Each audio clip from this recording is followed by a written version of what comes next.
these contradictory sort of rules, it's very, very difficult to manage. I agree. So I agree. Yeah.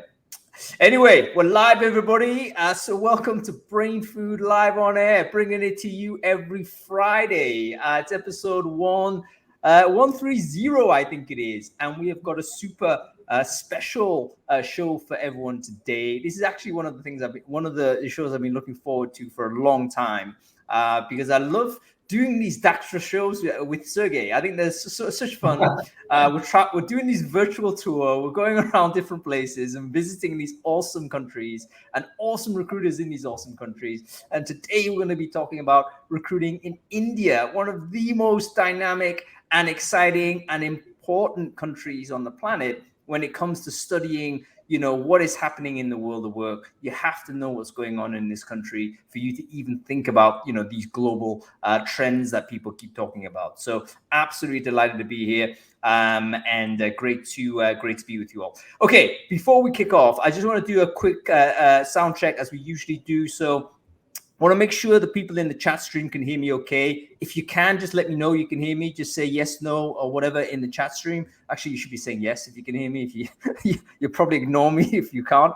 And we should be broadcasting live also on LinkedIn. Yeah, it'll be some telepathy going on if someone says no.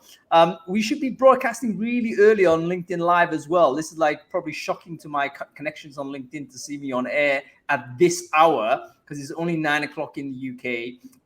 But if you can hear me okay and you want to pay attention to the next hour where we're going to be talking about recruiting in India, just give me a thumbs up or a thumbs down or whatever. Let me know you can hear me fine. And that would be great. And I think we should be pushing this out on Facebook as well, on the Facebook group. Or is it going to be meta.com group when Facebook rebrand? Who knows what that's going to be, but we should also be broadcasting there also. Okay, we seem to be getting some yeses, which I think means sound is okay. All right, and I want firstly, you've been very patient, Sergey. So welcome back to the show, Sergey Mack. How are you doing, sir? I'm always patient home with you. I'm doing fine, thank you. It's the end of the day on Friday for me. I'm based in Hong Kong. Hello, everyone. Yes, my name is Sergey Mack. Just by means of introduction, I am a co-founder and APAC CEO at Daxtra Technologies. We, as a company, we deliver process automation workflows to our recruitment and talent acquisition clients around the world.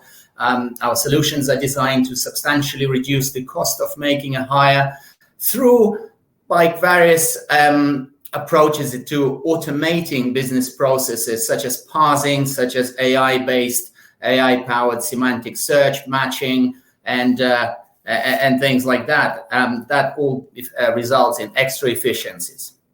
Yeah, and the basically, if you're a company that processes a lot of people data, and it's a mess, what you want is to implement something like Daxtra, and it will clean it up for you, and it'll essentially reactivate a lot of dormant data that you have, but you're not basically using. So I think it's actually a critical moment. You should probably use something like Daxtra all the time, but it's particularly acute when you're, say, doing a migration from system to system, or where you've got a new implementation going on, or whether there's other things that are making, or when you're hiring a lot of people. Volume. Yeah, at volume, which we know obviously some of the biggest employers, some of the biggest employing happens in India. So hopefully some of the folks here might be paying attention as well. Okay, Sergey, we always kick off the show with a quick review of the newsletter from last week. So did you read it? And if so, what was interesting, sir? I did indeed, yes. I mean, I found this one particularly interesting. Almost every article was fascinating, but to highlight the three that I really liked, I really enjoyed reading this article about scaling your startup business. That was fascinating. The analogy that they make with the Legos, essentially, that I think the gist of it is, if you have too many Legos and a few kids trying to play together and put something together with Lego, then the minute the first kid tries to grab the pieces of Legos, then everyone else wants the same pieces. And so I do recommend reading this article because especially for those of you who have gone through this startup environment and the scaling of that. So that's an interesting read. Certainly relates to my history at Daxtra. We've been around for 20 years this year.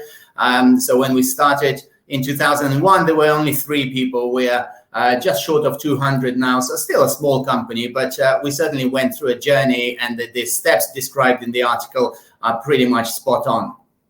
Yeah, I think it was a great one, because oftentimes people talk about scaling startups, etc., but they don't actually put headcount numbers on it. And I like this one because they said, yo, at 50, this happens. Yeah. At 250, this happens. And at 500, this happens. And it's all about how you communicate with a group. So in other words, there may be a significant cultural change in your business once you get big enough so that you can't actually address everyone in the same room.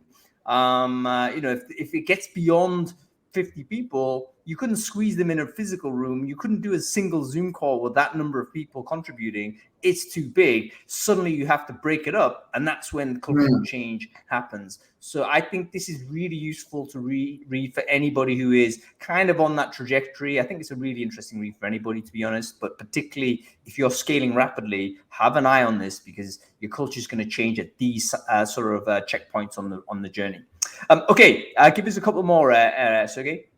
Yeah, the other one I really enjoyed reading is the how to write good job descriptions. I mean, it's very close to what we do, because a good job description is fundamental for anything related to matching. If you want to match candidates to jobs or jobs to candidates, then you need to elaborate, and you need to give it enough information there.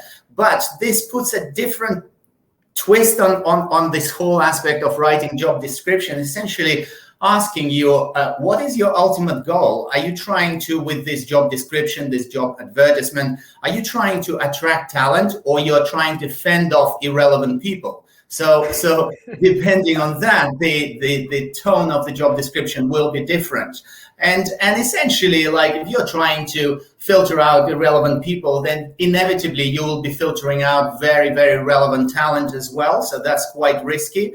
And certainly with technologies like Daxtra, then it doesn't really matter. You can elaborate, you can make it really attractive. Yes, it will attract a lot of noise, but then there are technologies in place currently or available on the market that will help you with that noise. So that can be done after you've received these applications.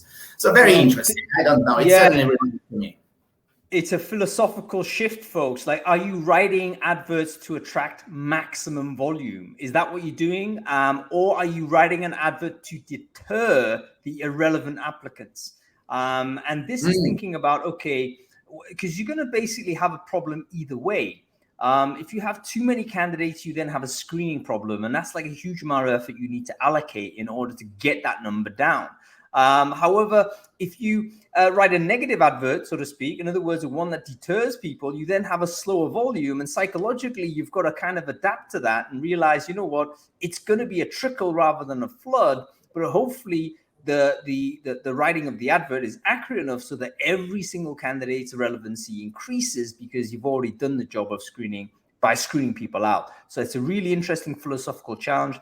I think 99.999% of recruiters still want to attract like massive volume. Even though we complain about it, we still write in order to attract as many as possible. And it's a very interesting aspect that they're describing. They're calling it audience paradox. So that's essentially what the article is about. Think about who you want to attract, why you want to attract, and then think how to do it through your job description. Yeah, she's actually she's a really interesting entrepreneur. Eileen Lerner, I think that's her name, Eileen something or other. But she used to be an engineer, then she was a tech recruiter, and then she set up this interviewing IO platform. And she still just does a lot of sort of thought distribution on her platform. It's a really interesting blog. So take a look at it and be sure to follow Eileen. Okay, one more before we get into the meat of this topic, Sergey, from last week. State of AI Report 2021. I haven't finished reading it yet, but it's an interesting one, especially that these days it seems that every second company is claiming their AI this, AI that, but really AI has certain definition in order to come up with the problem. We live and breathe AI at Daxtra. We started as a spin out from AI department of Edinburgh University, and it's not just like some rules-based system. You're required to process absolutely vast amounts of data to train your AI engines on that. So it's an interesting thing to read if any of you guys are on the technology side of TA.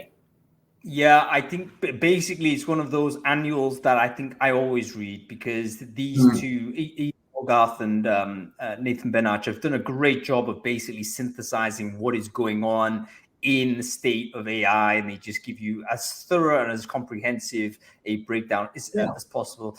It's a monstrous deck, so don't feel like you need to completely digest everything, but it's one of those you need to keep in your locker, because you're going to refer to it across the entire year. So a really significant piece of work. I think, to be honest with you, is a little bit overly technical at times, and It is. Sometimes when you have a deck, you need to make it so it's readable without a narrator. Nathan's not presenting this to us. We have to read it. And sometimes slide by slide, it wasn't entirely clear. So it could be improved that way. Yeah. But don't be intimidated by it. I still think it's something, as an AI person, you need to read. And I think as a recruiter, you cannot not care about it. Yeah, it all comes down who the intended audience is, I guess. But it pretty clearly, in layman's terms, describes what AI is, as opposed to someone calling something AI, where you kind of go, okay, I get the first bit, the artificial bit. Where is the second one? You're such a cynic. Yeah, the artificial's right, the intelligence isn't. Okay, let's talk about this, because there's technology coming out of everywhere from India. It's also relevant to see where technology is implemented in recruiting processes in this country. So let's get some of our guests on board. Now, I know I said initially we're going to get everyone on one go, but I've realized that actually we don't have the space to do it. So for the folks who are going to sort of join the panel, please bear with me. We're going to do a little bit of a rotation, but we're going to get people on and off as we go. So I think firstly, let's see who's here. That would be the first determinant. Okay, I think Sarang is here. Let's bring him on. Okay, cool. I think we also have. Do we have Savita? Yes, we do. Let's bring Savita on as well. Let's do this. I think Achyut is here. Let's do this. Bring him on as well. Oh yeah, Natasha as well. We can bring 4 on. So Bharat and Sonal, we'll bring you on a bit later, because I really want to explore your comparative experience. These are 2 recruiters that have been Indian recruiters, but then have relocated to Europe, and I really want to get that comparative view as well. Oh, we have Savita here. Good afternoon, Savita. Hi, Savita. Hello, everyone. Hi, Sarang. Hi, good afternoon. Hi, Savita. Everybody. Good to see you. Hi, Hang. Hi. Yeah, good to meet you. Great. Okay, so whilst the other 2 are coming on, I wonder whether we could introduce ourselves real quick. So, Savita, for the folks who don't know you, can you quickly introduce yourself, who you are, and what it is you do? Yeah, sure. Thank you. First of all, thank you so much for inviting me to this webinar. And good morning, good afternoon, and good evening to all the folks in the audience. Great to see a lot of you here. My name is Savita, and I head up recruitment for a company called ThoughtWorks in India. ThoughtWorks is an IT services company. We do custom IT software solutions for our clients. It's a 27-year-old company, and we're in India for the last 20 years. I have been in the space, mostly in the IT recruitment space, for over 21 years now. And this is my 7th year in ThoughtWorks, and thoroughly enjoying my job. And I simply love recruitment, and I have a great passion for hiring. And you have to love recruitment to still be doing it for 20 years, Savita. That's commitment. Yeah. Yes. Yeah. Thank you. That's great, and we'll look forward to hearing from you, because I think ThoughtWorks very sort of a famous company, global company as well. So it'll be interesting to see how the dynamic shifts region to region. Let's go to you, Sarang. Who are you, and what it is you do?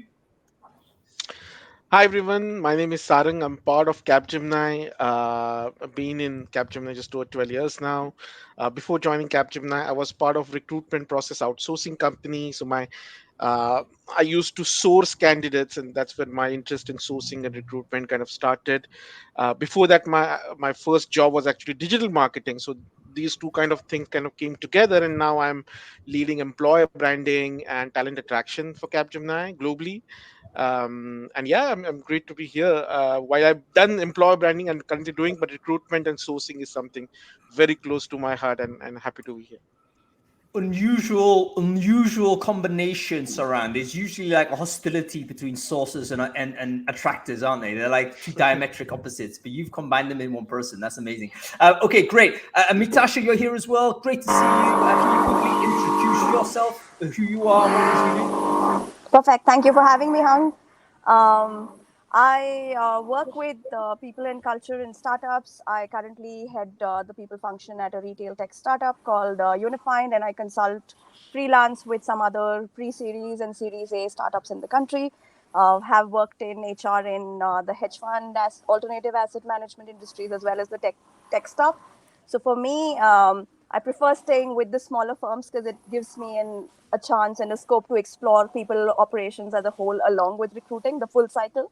And that's my passion, to kind of connect the dots.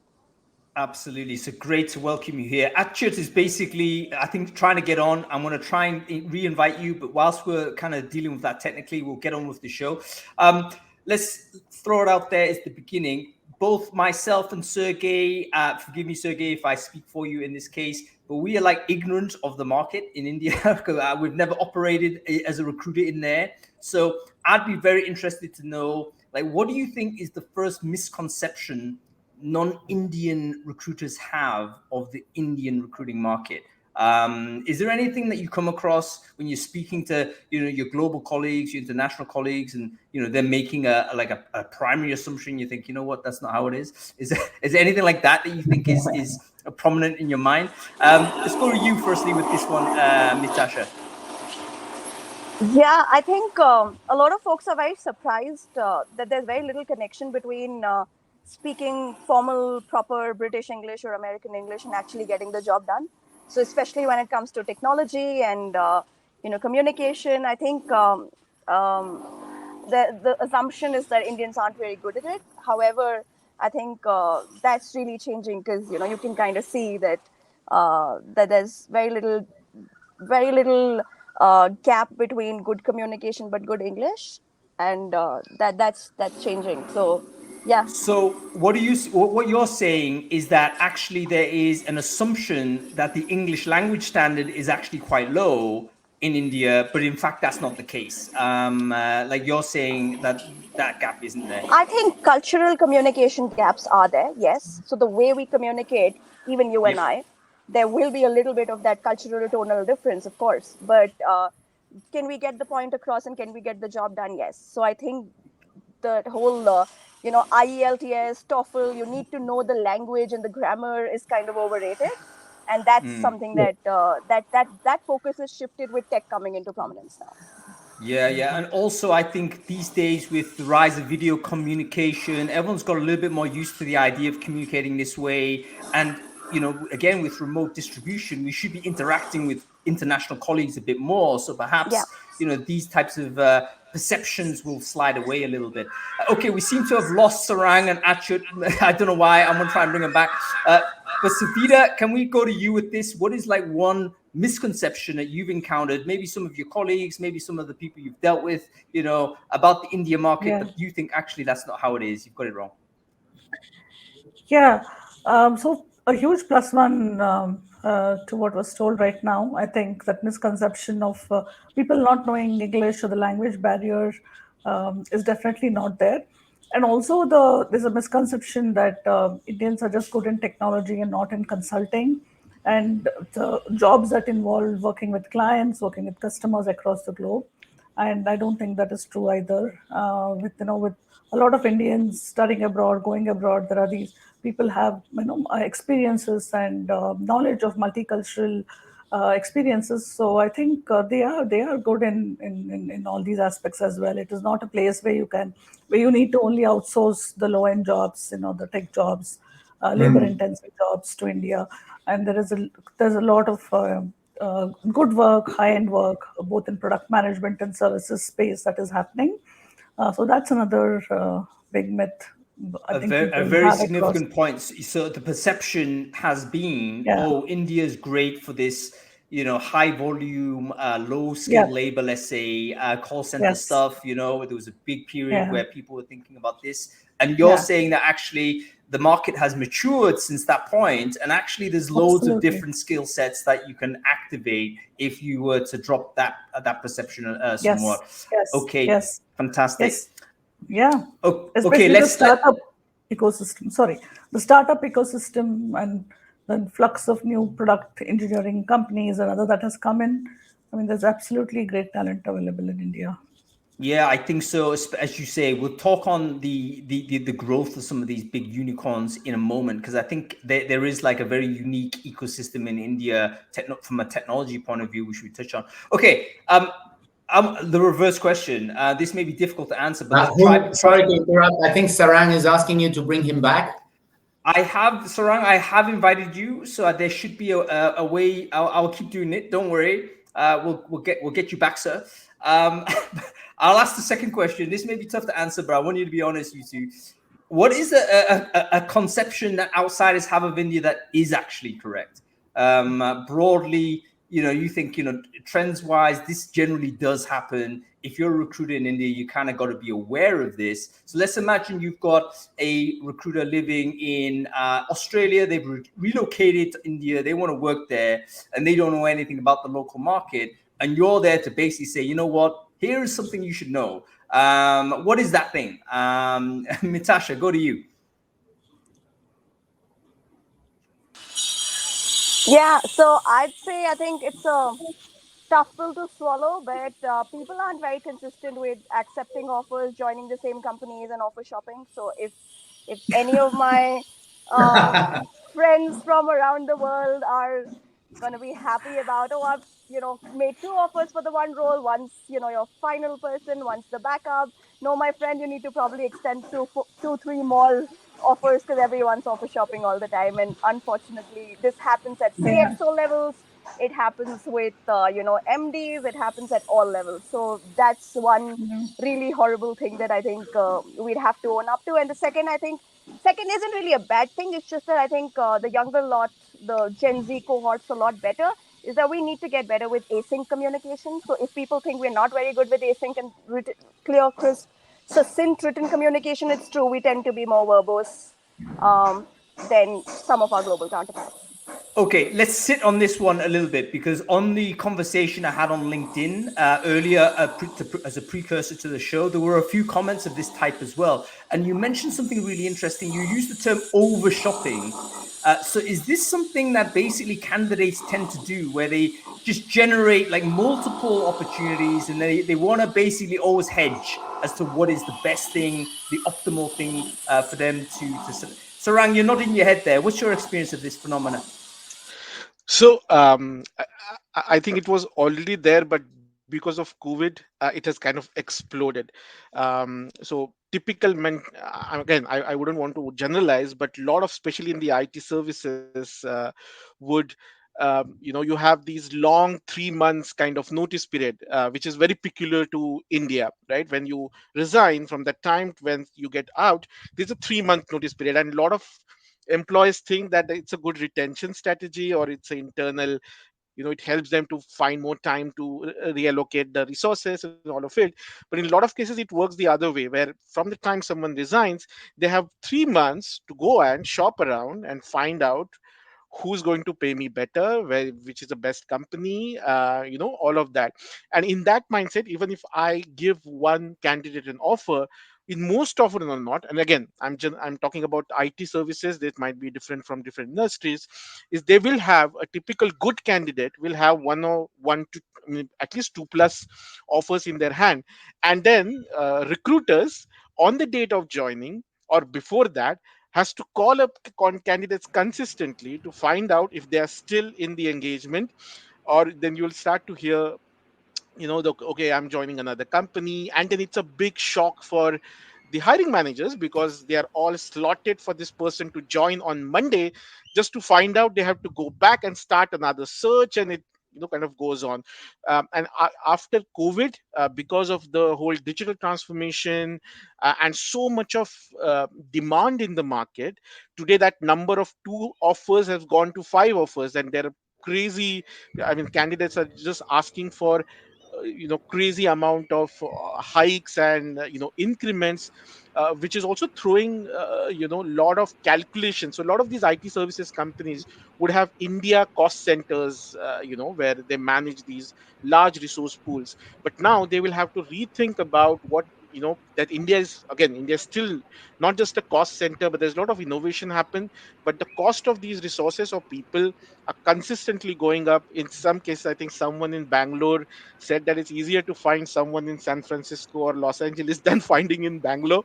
So it's kind of going up in that case. However, on the other side, I also feel that because of this demand, there's a lot of opportunities that has been brought to the Indian talent, which was previously not there. A lot of companies are not just hiring the typical software engineers kind of thing, but really the architect, the innovation, a lot of people who are not just there as a back office or a support, but really driving the products and services innovation strategy. But yeah, as I said, it's Indian market from an offer engagement is a very, very peculiar market That's right now. you know what I do anticipate this. Maybe right now it's an acute a scenario in India, but I believe it's likely to be a global phenomena where candidates obviously have more opportunity.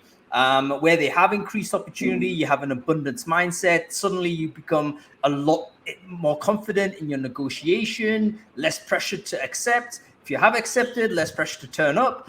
All of these things you can start imagining starting to kind of become more a global phenomena. So it'll be interesting to know what Indian recruiters do to mitigate against this. Is there a way to kind of is there tooling that helps? Is it simply just getting on top of the candidate? Is there what do you do to mitigate against this? Or do you kind of accept that that's going to happen and simply parallel just overhire even to compensate for it? Because you're thinking, you know what, the 10% of the people we've offered may not actually end up being a day one starter. I need to actually hire 110% of people in order to deliver to the business.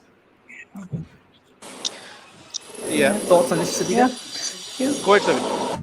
I think, yeah, I can take that. So I think the golden rule here is don't stop your candidate pipeline. Even during lean times, even if your hiring manager says go a little slow, we just keep the pipeline on. You keep the candidates warm. You engage with your team, with our candidates.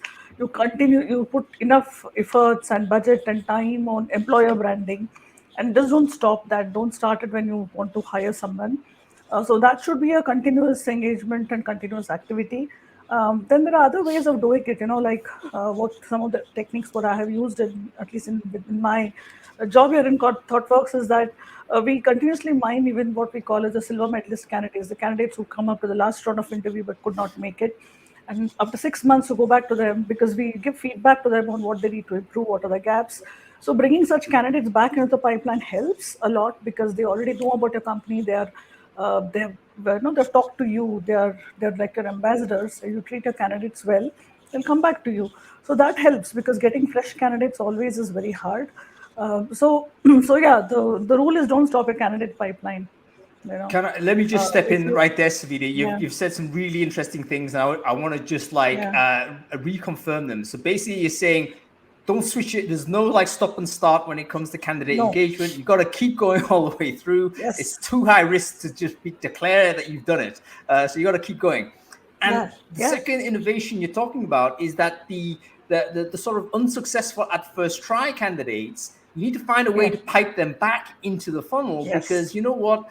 Everyone's skills are going to develop over time. A person who isn't right now, 6 months down the line, may have filled the gaps of knowledge, may have matured. All of these things might have occurred, but that person can be immediately accelerated through your pipeline. So it's almost like you've created a circular loop to get this person into. And I think that's a model that, if you're recruiting anybody, that sounds like a model you should adopt, right? So not only in India, I would say. I think that's an amazing model that should be universal. Yeah, absolutely. You need a strong CRM to do that because if you're trying to do this off your email, that's not happening. So I assume there's a great market for CRM tech. Yeah, and most of these modern applicant tracking systems give you the options of tagging candidates and putting them as prospects. And there are so many tools available these days, and technology has definitely helped a lot.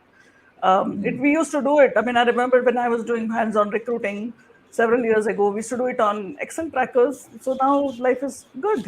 You have tools. That's great. And actually, AK's just joined us, and it seems like stability. So great to see you, sir. Been a little while. Wonderful to see you. Can you quickly introduce yourself to the folks who don't know you? Who are you, and what it is you do? Hi, everyone. Thanks for the opportunity. I'm AK. I've been a recruiter for 29 years. I probably started much before Google or internet or mobile phone. So I'm kind of a Neanderthal. I'm really happy to be here, Hung. You kind of make life so good for recruiters. I'm a self-employed, passionate recruiter. I help companies find talent they can't find. And so whatever Savita and Sarang were saying, I ditto. And if they had got all the people they want, people like me would not have been business. Okay, so I guess it's fine. Yeah, I'm a global recruiter. I help companies find talent they can't find. It's primarily two sets. One is for multinational companies setting up in India. I bring back Indians from all over the world. And then when Indian companies go abroad, I help them find the right local talent across the world. And for that, I'm part of a worldwide recruiter network. I have over 500 partners in 41 countries. Each of those recruiters are smarter than me and probably great at their domain. I just enjoy the fun.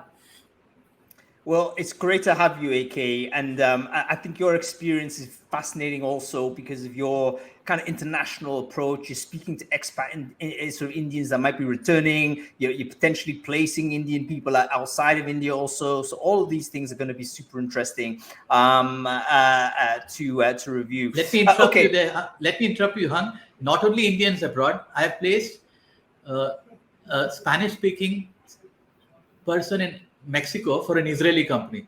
Okay, thanks to internet. Wow. Sitting in India.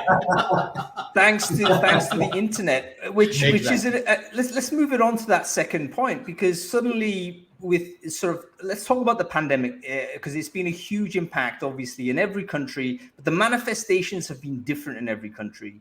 One of the things that's happened in the UK, particularly with this oscillation of in and out, lockdown, not lockdown, is that people have got very dissatisfied with the movement between office and non-office. And there's now quite a strong white collar movement to say no more office. You can even see it's becoming political because the politicians are saying you're going back. You're seeing, you speak to any of the recruiters in the UK, they're saying that's not happening. So it's almost becoming like a political conflict.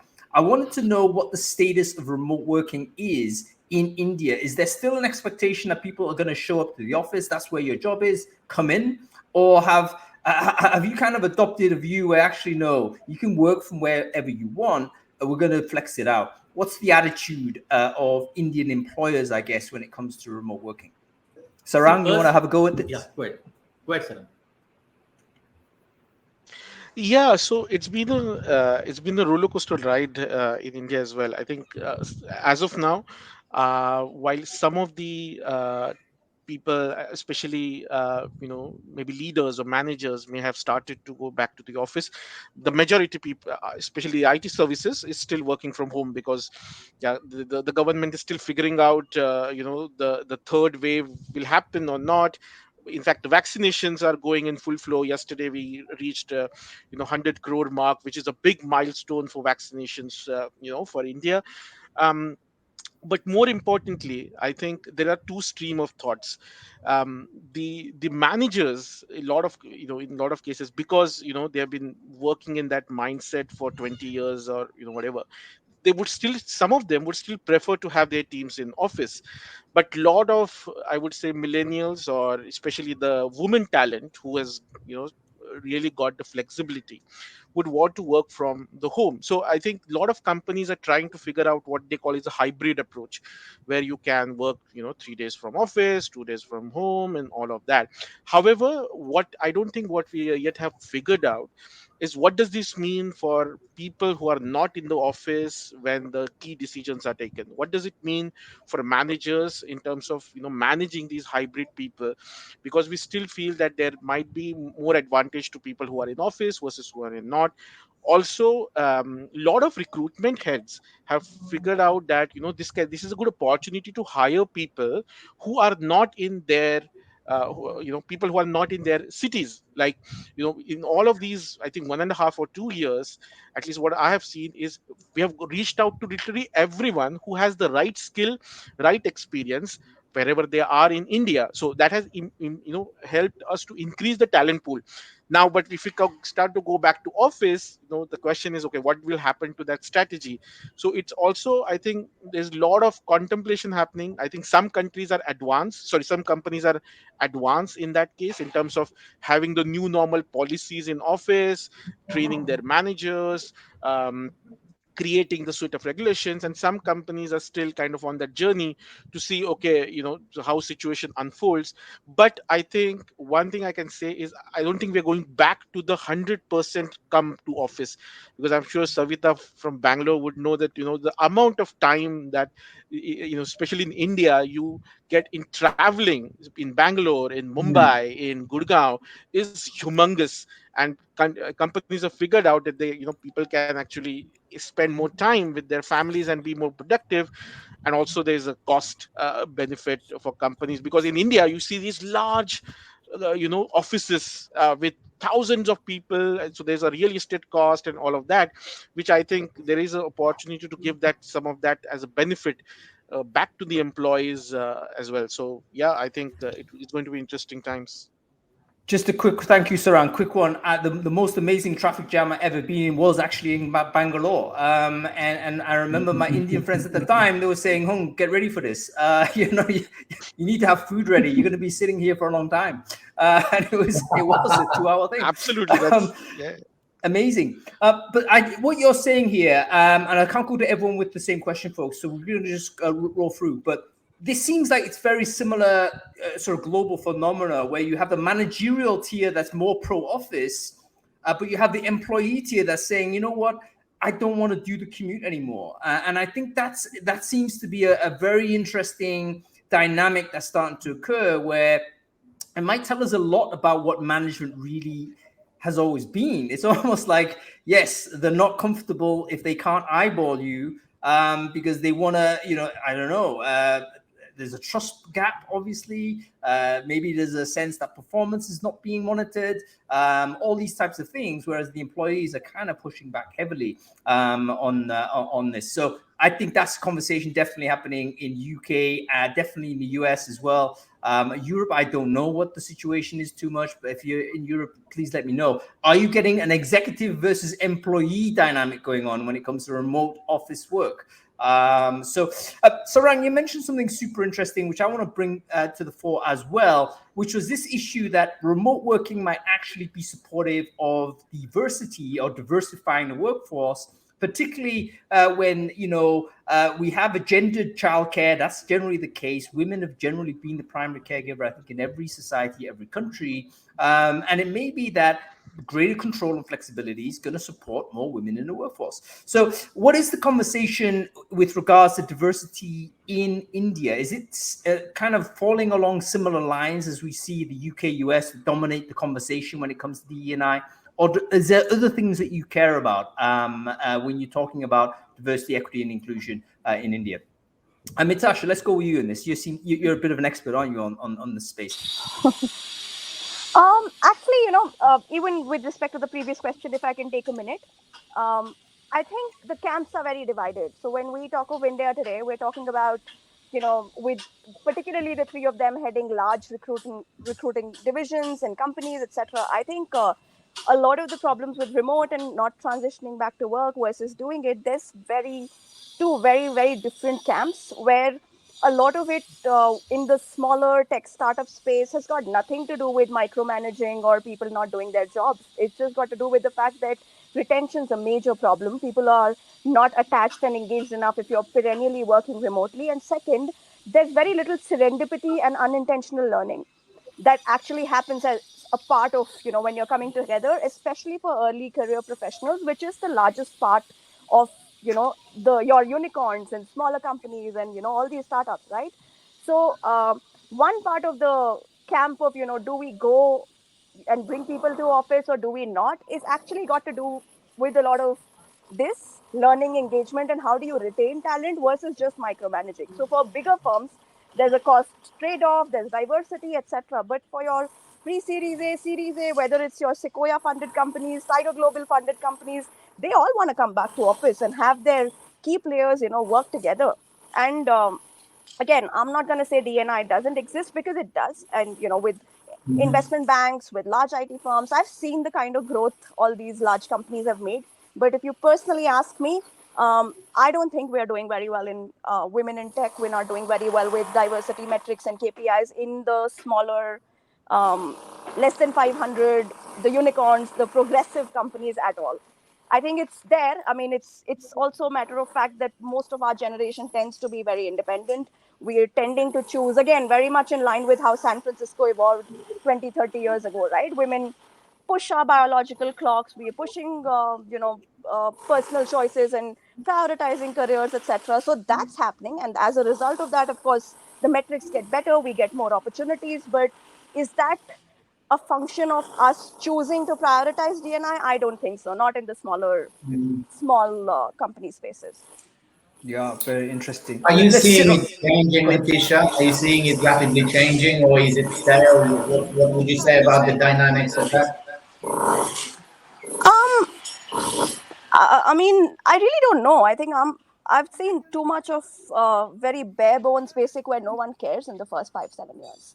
It's all very performative at the later stage. So I could be called a cynic or whatever, but then the bare reality of a lot of places and a lot of founders I interact with is there's no scope.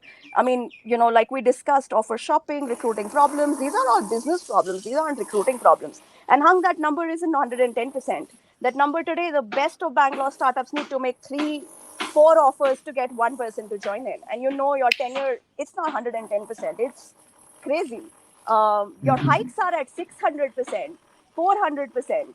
So, when you're dealing with business and revenue problems, I don't blame people for not thinking about diversity at that point of time. It's a demand and supply problem. When we start fixing the supply side, diversity will follow. That's it's a really interesting point, because when a company is under crisis, it's very hard to focus on things. I'm sorry to interrupt, folks, but where there's background noise, can you put your mic on mute? I think just so that, yeah, thank you. That's just to preserve sort of the audio for podcasting and stuff like this. Sergey, I think this is still coming. I might have to mute you, my friend. Okay, I've actually taken executive action and silenced Sergey.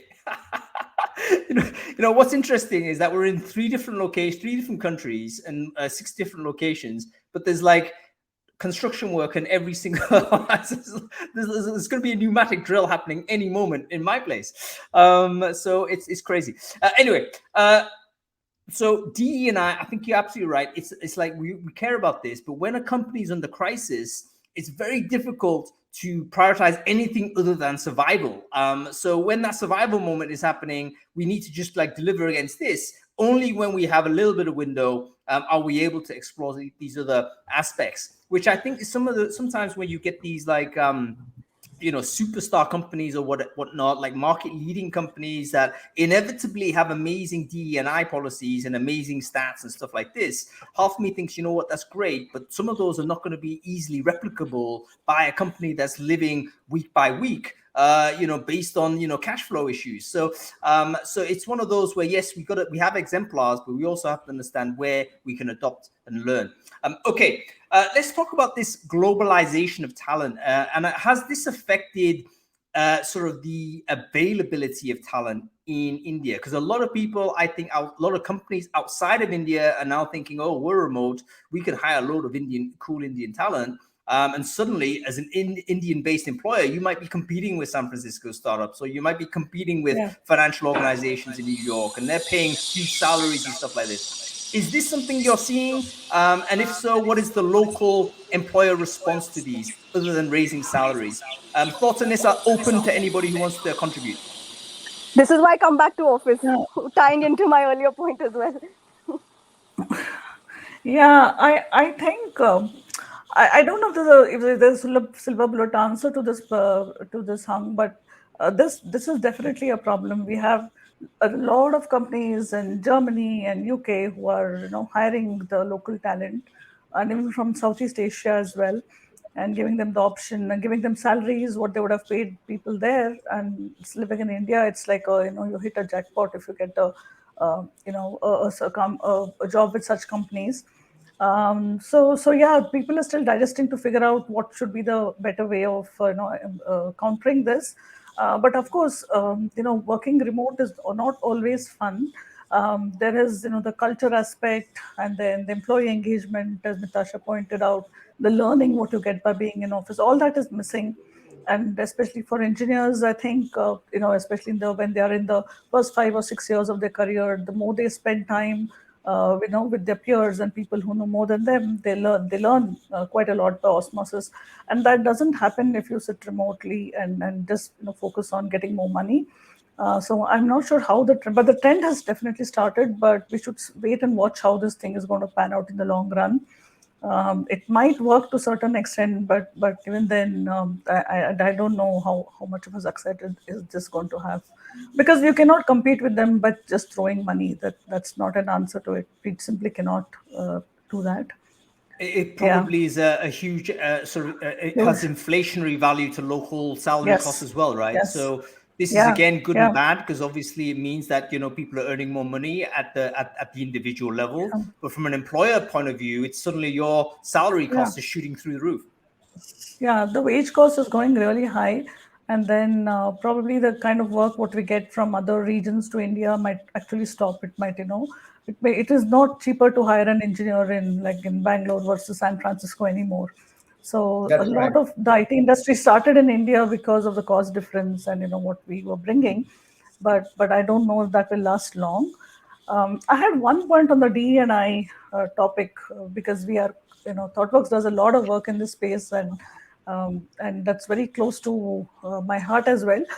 So one thing I want to say, that although startups and smaller companies may not be able to focus on DE&I, it is the same when it comes to scale-ups and large organizations. So what I'm saying is there should be an intention. Unless there is an intention and there's intentionally you want to do work in the DE&I space, it will not happen even in larger companies. Because if you just leave it to business, nobody wants to put their focus, because it's a lot of hard work. The women in tech are less in India, and women taking up STEM studies is low. It starts from the grassroots, right? Is that true? I thought India have, was particularly good for like gender diversity at the education level at STEM. I thought basically India produced lots of women engineers. No. Compared to men, very, very few. And then what happens is after the first 3 or 4 years, women taking a break from work is very high in India. Women are the primary caregivers. So whether it's taking care of an elderly parent at home or a child or a family, it's a women's career that takes a back seat. And there are these hundreds of brilliant women who after the first 3-4 years just fall off the grid, and you don't know how to bring them back to work. So bringing women back to work, whether it's in tech or non-tech or workforce itself, is a huge problem that we have to tackle and find answers to if we really want to increase the number of women in the workforce. Well, Savita, let's move straight on to this, because it's kind of related to the idea of the rise of alternative forms of engaging with workers. If women are the primary caregivers in India, as they are in most countries on the planet, full-time, permanent, on-site, probably suboptimal to that person. But we're starting to see employers starting to use different techniques or different contracts to get people working part-time, maybe job share, maybe even stuff where you're not permanently employed per se, but there's a way in which this person can deliver value and skills, and you're still accessing that talent. How is that working at the corporate level? Is there ways in which you're like strategically doing this, or is it still like pretty much hodgepodge based on individual cases? So that's right. That's what I'm saying. Unless the organization, right from the leadership of the company, from the CEO downwards, is intentional about bringing about changes and increasing number of women or anything related to diversity, because I don't want to call diversity only as women, but also looking at underrepresented minorities, whether it is getting people from the LGBTQ, from transgender communities, multi-generational workforce, people working in smaller cities and towns. And there is so much of diversity. In India, you also have something called geographical diversity. Like when we hire people for grads from campus or from universities, we go to even the remote corners of India where you have good engineering schools, where you can find good talent. We do not want to focus only on larger or only well-known universities, right? You do have talent everywhere. So bringing up that whole thing of diversity, and once you bring them in, how do you engage with them? How do you build that inclusivity in the system, in the organization? So it's pretty complicated, and it should be looked at holistically. Your job doesn't just stop at hiring women or hiring diversity or bringing people. There's a lot more to be done once when they come in, to include them and have a inclusive workspace as well, and working, giving the same opportunities, everything, right? There's just so much going on in that space. I think we'll run out of time if we talk about it now. We probably should have a separate webinar to just discuss DE&I. I think so, and by the way, folks, all of these topics are going to take. We could talk like an entire series of it. So we are skimming a little bit, and it's something that unfortunately we have to do, but it gives us an excuse to return to do part 2, part 3, part 4 on this. But I tell you something about the labor force participation of returning parents, particularly returning mothers, is a huge challenge for everybody. No one's actually got it systematically right, because job design is designed and optimized for someone who's going to be there full-time, permanent, on-site. That's the default template. And anything that deviates on that causes like trauma. It causes difficulty for a system. You simply have to look at your ATS. I guarantee you, your ATS is designed around the idea this person is full-time, permanent, on-site. So we need to really have a moment where we're rethinking how is there different ways in which this person can interact with our organization? Does it have to be an employer-employee relationship? How does that look in terms of we designing tools to make this work? How does it look in terms of our design of the recruiting process? Because that's also going to change, because again, the way in which we interview people and assess people is based on this person being a full-time employee. Anyway, global issue that we have to deal with. Let's talk about geography. Well, I want to touch on this because India is a massive country, continental scale. What is the situation in terms of like employee mobility? Again, I want to deal with this kind of pre-COVID and post-COVID to see whether there's any kind of change. India is so large, it's not casually saying, oh, here, we've got a job here, relocate. It's not like living in the Netherlands where everything is within 30 minutes. It's like, okay, sure, I can do it. In India, it might be like moving time zones and, a very significant relocate, different language, different culture, everything. What is your sense of labor mobility in India? And do recruiters tend to think, this guy is from that part of the country, he's not coming to this part, let's avoid that. Is there that sense happening? AK, go to you on this. Yeah. I think post-COVID, all these rules change. And so I personally feel it's not the prerogative of the employer. The employee calls all the shots. The power of choice has moved to the employee. He or she decides where to work with, when to work with, how to work with. So I don't think company policies can be made on this. And if at all you're saying it's just pure lip service, I would agree with about the gender diversity part, but I would feel there's a lot more to be done with age diversity also. Because believe me, it's high time we went back at a lot of these acceptable norms. Today, there is no sanctity of retirement at 60. In fact, people at 60 are they don't need to do physical work. It's more the intellect. So I don't see any reason why companies are even having a hang-up about hiring people above 50. And again, we're talking about interim workers, we're talking about gig workers, hybrid work. Company policies are still stuck in the warp of time. They're still 10 years old. So I don't think honestly, as a ringside observer, I feel all these policies have been done more by fear of missing out rather than any strategic stuff. So that unfortunately is I think a general rule for most employers. It takes a brave company, usually brave leadership, to really step forward, like jump into the void, so to speak, because everyone's looking for somebody else to demonstrate that this is okay and it works. But you're absolutely spot on with ageism. We actually talked about ageism, I think, a couple of weeks ago on Brainfood Live. I want to talk to you about that. I want to talk about even the context of earlier, because right now the choice is purely with the candidate. Okay, and that's what we don't recognize. Okay, a lot of these things are nice to have, good lip service kind of stuff said in conferences, but in reality it's not the kitchen. And even what Mitasha mentioned about the culture part. Okay, most people, a company's culture is all about by observing. Okay, and if you're going to sit at home and work from home, very little bonding happens, and most of us are still looking at numbers of attrition within a year. What I would feel is, I mean, we should be a lot less myopic.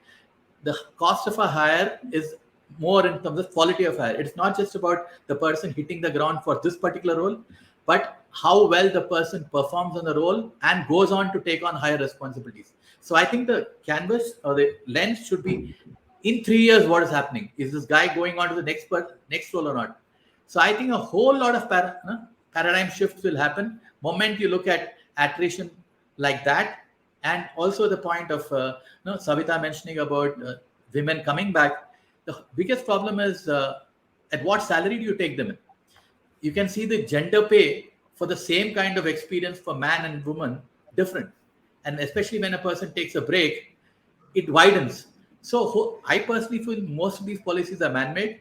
Okay, and I really wouldn't. I would feel that they will be market-driven sooner or later. And the faster absolutely. Just step in there, AK. The big split in terms of salary, there's good studies on this, is actually on first career break. Simply because the person taking the break, the career trajectory changes completely. Whereas and it's usually taking a break at the time when your earning potential is actually at the highest. So in other words, late 20s, early 30s, that's when you're stepping into these senior managerial positions or starting to accelerate your career. That also happens to be the time when women in, I would say today's world are probably thinking optimally, this is the time to start a family. So our entire system is not designed for human to be compatible for both genders. That's the unfortunate case. And if we really want to fix the problem, we need to really go back to the primary principles and redesign the system so it's compatible for any type of gender and any type of lifestyle, really. Anyway, we have to move on real quick. So I realize the time is flying by, folks. But I want to kind of touch a little bit on the tech ecosystem and the recruiting ecosystem in India, because we do have a very unique system. We have different tools, different ways to behave online. Everyone uses LinkedIn still, but is LinkedIn the only thing that recruiters use? What other technologies, what other platforms should a recruiter be aware of if they're recruiting in India? Let's go all the way around. So everyone answer one thing. Let's go to you, Mitasha. Outside of LinkedIn, what else should people be using? Twitter. I think all DAO enthusiasts, crypto enthusiasts, product designers, marketers, everyone's on it. I think it's fantastic. That's right. Twitter and Clubhouse, very India, like there's a big India dominance there. So go where the people are. So if people seem to be adopting technologies or making use of it, just go there. That's basically a decent place where you can recruit. Okay, go to you, Sarang. Give me a tool or a product that you think, you know what, this is where is a decent place to interact with India candidates. The number one tool in India is Naukri.com. Naukri, of course. Yeah. And the other place where I think there still needs to be a lot of work to be done is your own ATS, because that's where we don't. You have a lot of data there already, right?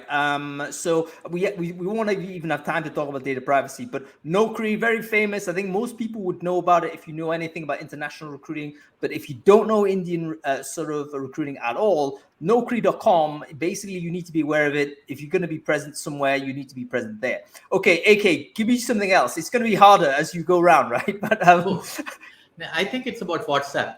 Okay, I think today WhatsApp is a great tool for sourcing.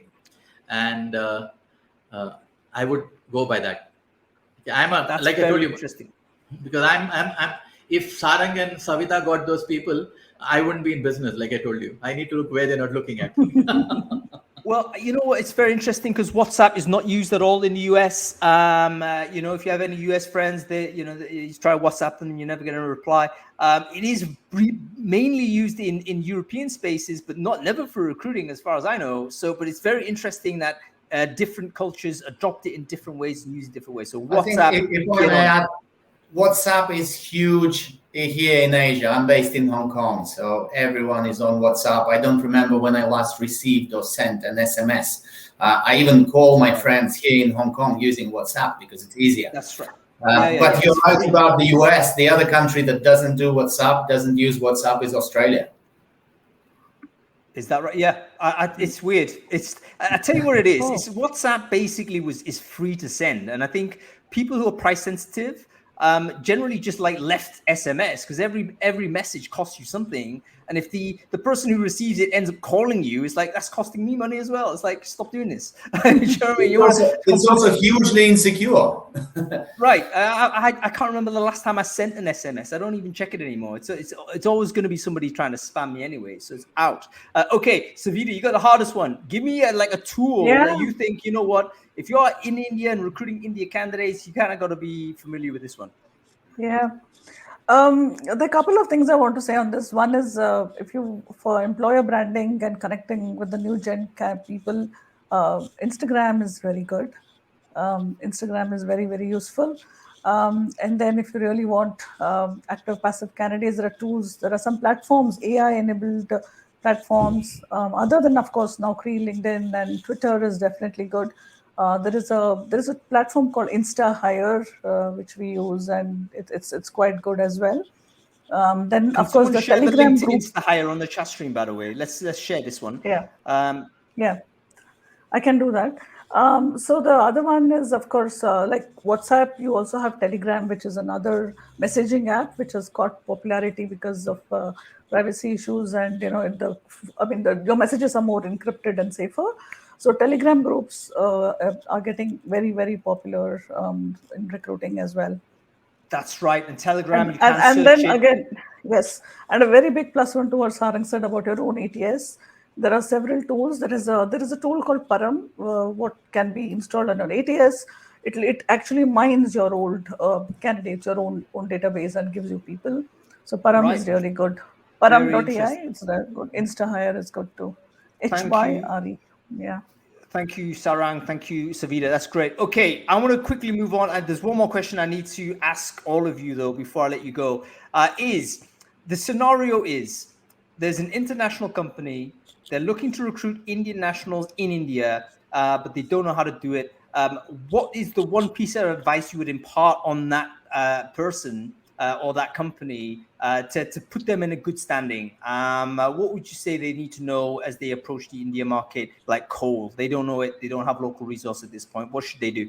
Go to you with firstly, Natasha.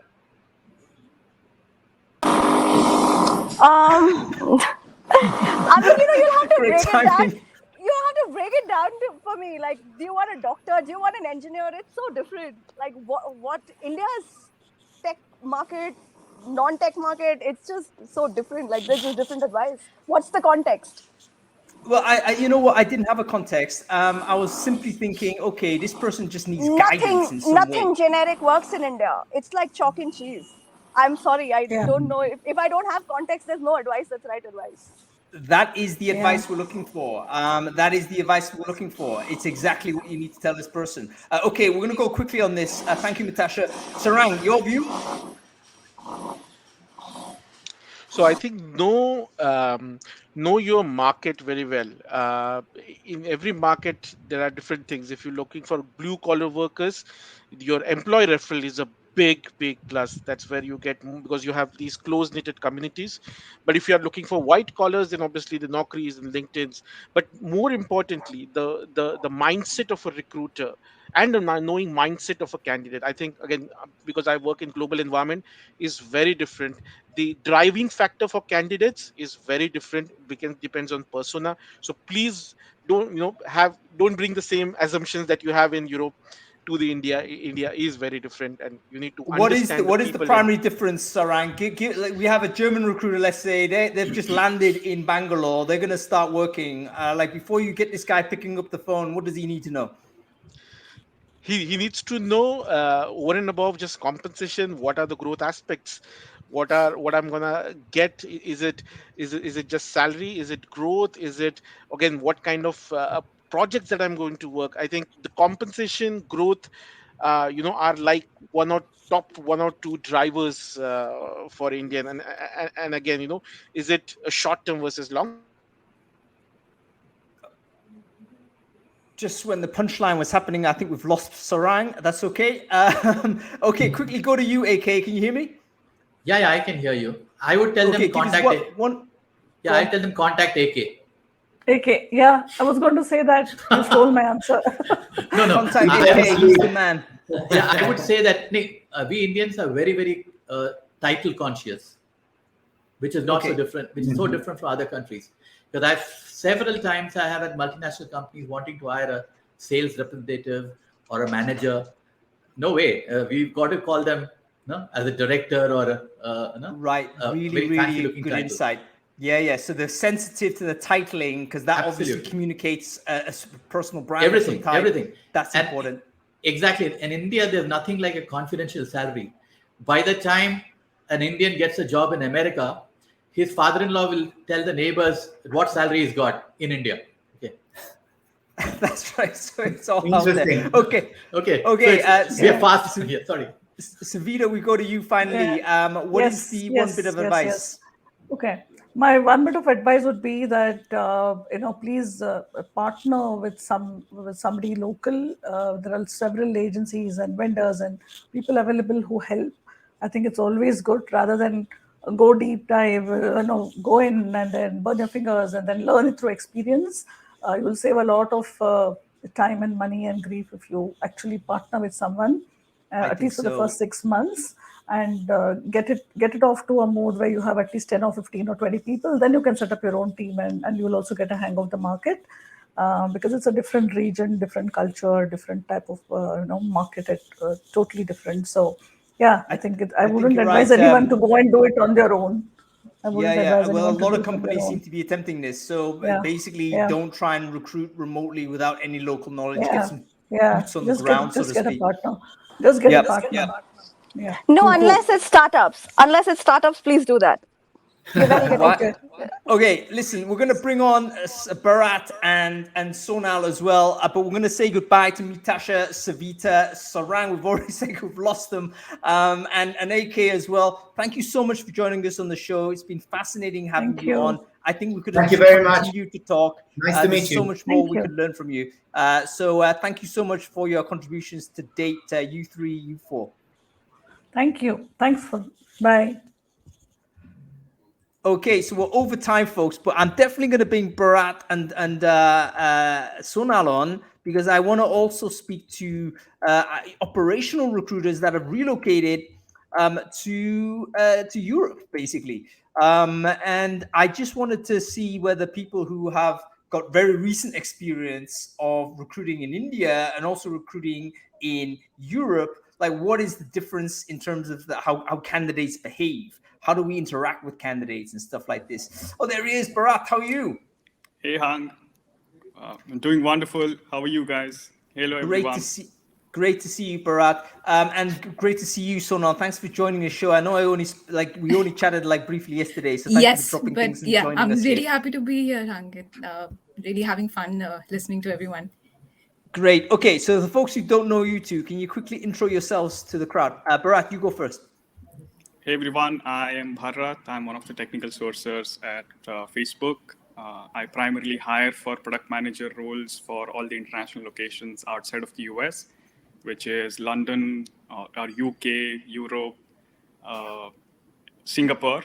And before this, I've done recruiting, tech and product recruiting for about 7.5 years in India. Fantastic. And Sonal, who are you and what it is you do? Yes, so I have a similar experience as Bharat. I 8 years experienced in technical recruiting. Most of this has been in India. I have been in the recruiting, consulting side of the recruiting for most of my career, but slowly transitioned towards corporates. Now I've recently moved to UK. So yes, I'm where Hung is. Yes. We should hang out. Yes, definitely. Absolutely. There's no reason why not.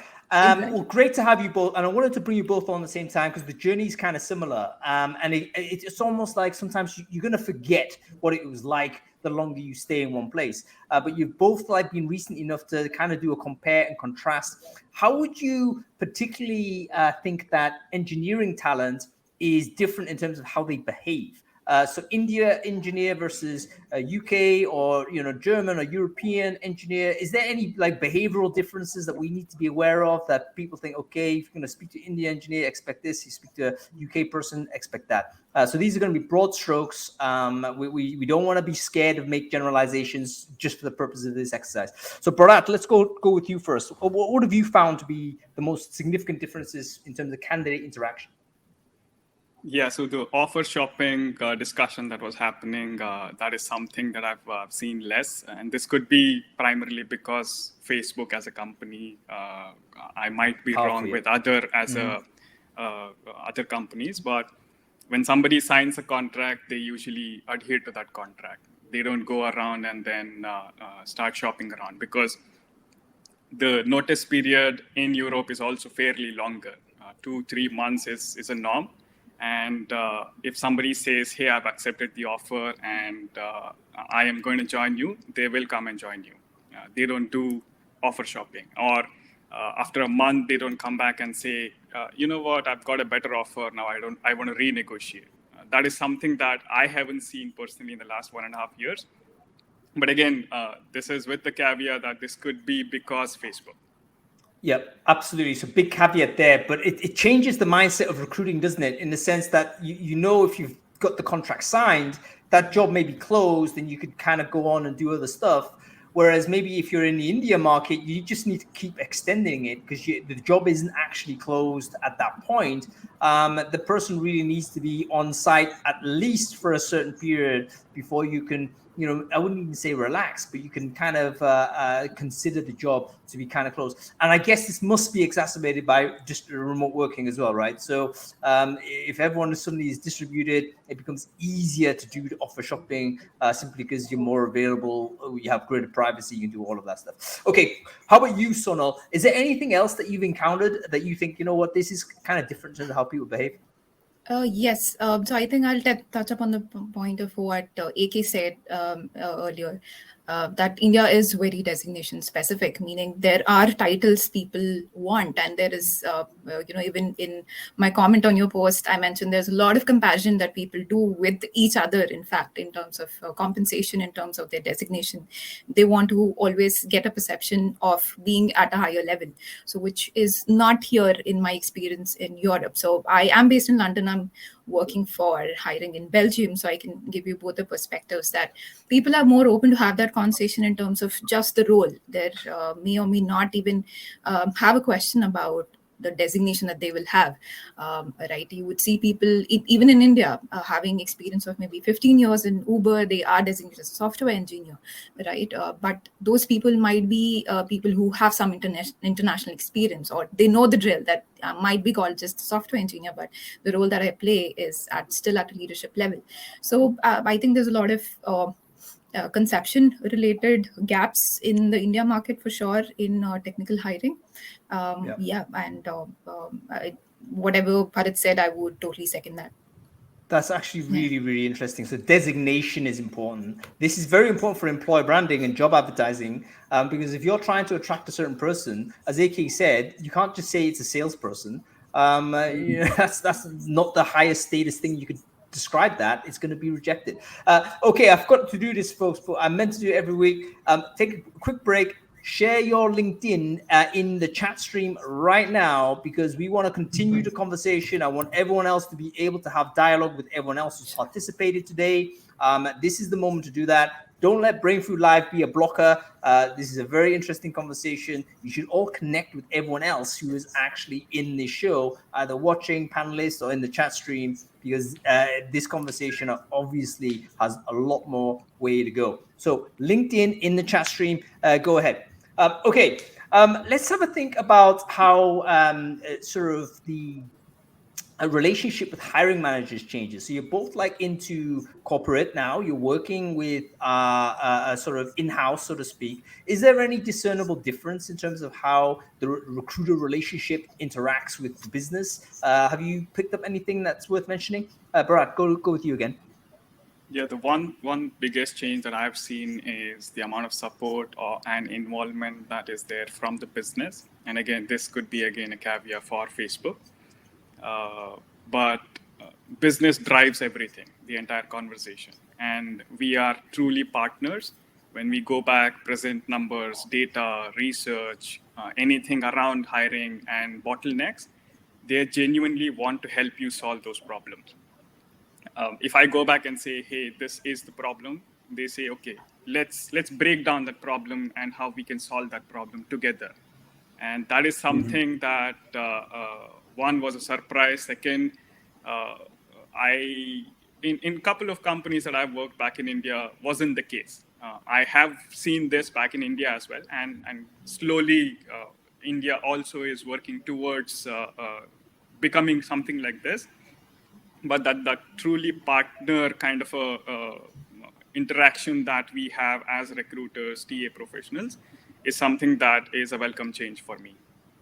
Yeah, obviously, it feels if you feel better as a recruiter when you're treated with this type of respect, and they respect the function.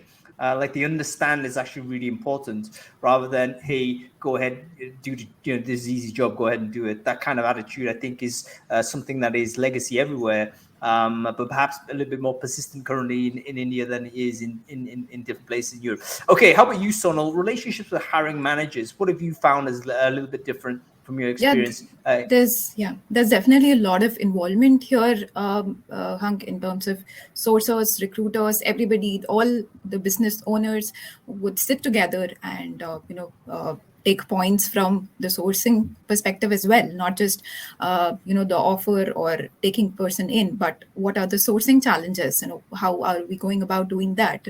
All the discussions are very much open on the table, which we have a lot of agencies in India, recruiting agencies, and having come from there, I know there's a lot of focus on supplying of resumes, right? We have multiple clients and we need a lot of CVs to go to them, and then again there are competition in terms of recruiting agencies as well. There are so many recruiting agencies in Bangalore itself. There, the tech hub, there are a lot of recruiting agencies that are competing at the same pace as those companies which are hiring these people.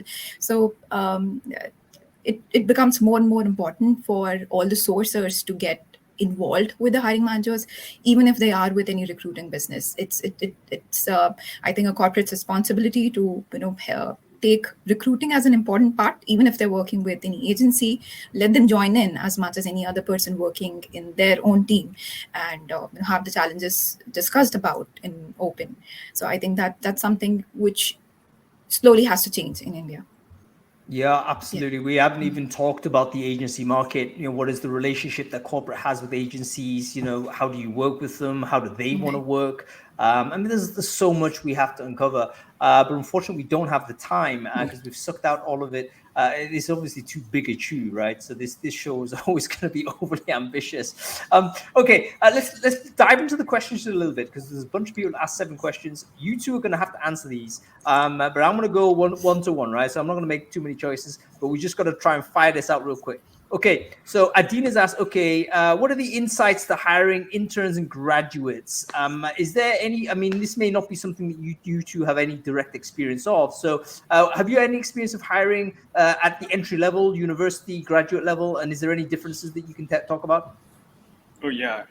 So one of my previous companies that I've worked is DE&I, and it's very well known at the engineering campuses. The primary reason is there is this platform called CodeChef, which is a platform which helps you get better at coding, data structures, algorithms, and Directa is the parent company of CodeChef, or rather was the parent company. Now it's been transitioned to a different company. Through the CodeChef popularity, everybody knew Directa. We didn't have to do anything in terms of employer branding. We were getting red carpet welcome every time we used to visit the campuses. And these are tier 1, tier 2, tier 3 campuses. And all we have to do is, hey, we have to announce that Directa is coming to your campus. Interns or your entry-level engineers, we always used to hire the top talent that is available in India at any point in time. So yeah, I tell you kind something, of a breeze through. But I tell you something though, that's actually really interesting in the sense that education, if you're providing educational resources for growing talent, that is that's recruiting. You create just the ability to to give recruit you people. context, Hung, sorry to cut you in between. The problem was identified by the CEO when he wanted to hire great talent who were great at coding. He identified there is a gap. He said, Chakir, I'll build a platform which will help everyone learn the coding as a skill. And through that, we now have a continuous kind of supply of great talent that is out there in India. Yeah, makes perfect sense. Okay, we might not be able to get to all of these questions here, folks. So let me just ask a final point to these two guests that we have. What is it that you miss about the India recruiting market now that you've relocated to Europe and you're recruiting in Europe and you're thinking, you know what? Why don't they do it? Why doesn't this work? I would go ahead. Definitely want to go first here. So, Yeah. Hung, the shock that I had once I started working here is we don't call up people directly. It's so different in India, meaning we have even targets at a very junior level. I've had targets of how many people I'm calling in a given day, and here the professional space is respected a lot more. Meaning we're supposed to take a time from a person and only then fix up a video call, even not even an audio discussion. And if they don't give us their availability, it's not very good to call them directly. So that was one different thing. But I really enjoyed, I think a lot of my experience, I'm not saying that's the right way to go about it, but a lot of my experience has been because I was free to just pick up the call and call some person and understand what they're working on if I'm stuck somewhere. So that's a very different thing here. I think a lot of people in recruiting do actually miss that as well. But the culture has definitely shifted away from like on-spec calling. Exactly. And it very rarely do people do this anymore. But yeah, I think there's a lot of learning that can happen, almost a serendipity that can happen from having that type of contact. Okay, Bharat, for you, what have you missed about the recruiting in the India market? Things that you think, you know what, why are these Europeans doing it like this? I would say the availability of people. Yeah, if I post a job, I know I'm going to get 300 people applying for the job. I don't have to do anything. Here, I now have to go search for the right kind of people, which is good in a way because I'm spending that time understanding the market, all of those. Yesterday's your post on LinkedIn, I saw somebody commented. They said they posted a job. They had 2,400 applications in 24 hours, which is true. Incredible. So that is something that probably doesn't happen. Do I miss? Maybe yes or maybe not. But you don't have to worry if something bad happens. You can always go back and tap to your the pool of incoming applications that are coming in. That is probably something that I would say come close to missing back from India recruiting. That's great. And it's always one of those where it's just fascinating to explore how different sort of environments. We have universal challenges in recruiting, but they manifest in different ways. And it requires sometimes some subtle changes, sometimes radical changes to do it properly. So a message to anybody here who is like thinking of recruiting in India, I think the main thing is like you need to get boots on the ground. You need to get the cultural knowledge. You can't really do it from outside in. If you're trying to do it, be prepared for a very long and tough journey. And it's going to be super painful, particularly if candidates already have abundance mindset, how much increased is that if you don't even have a physical presence in the country? That's going to be even more exacerbated. That's about it, folks. We've literally burned too much time. So Sonal, thank you so much for joining us at late notice. Bharat, great to see you. Thanks for joining us as well. Sergey, great to see you. We've got one more of these actually before the end of the year. We should talk about what we're going to do about this. That's about it, folks. So go ahead.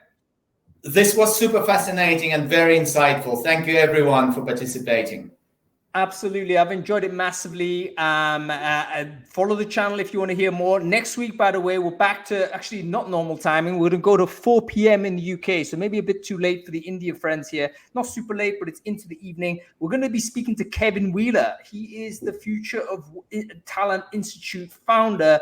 He's one of the best thinkers, I think, in the business. Very, very excited to speak to Kevin. You would usually pay like a money to get this guy on a screen. But I've called in a favor and he's going to come talk to us. So make sure you follow the channel and tune in for next week. Okay, that's it. I'll catch you later.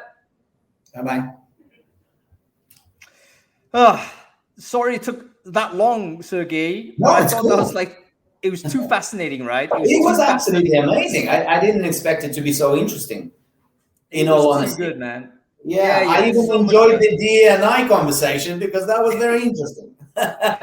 Mate, I can't remember the last time I was in India, but it reminds me now I need to go back and visit because it has been like over 3 years now. It's like you gotta go spend some time there. Okay, Sergey, listen, you have a good weekend. I know it's late for you. Enjoy your chill out, and we'll catch up soon. Okay. Thanks, Hung. Thanks for inviting me. All the best.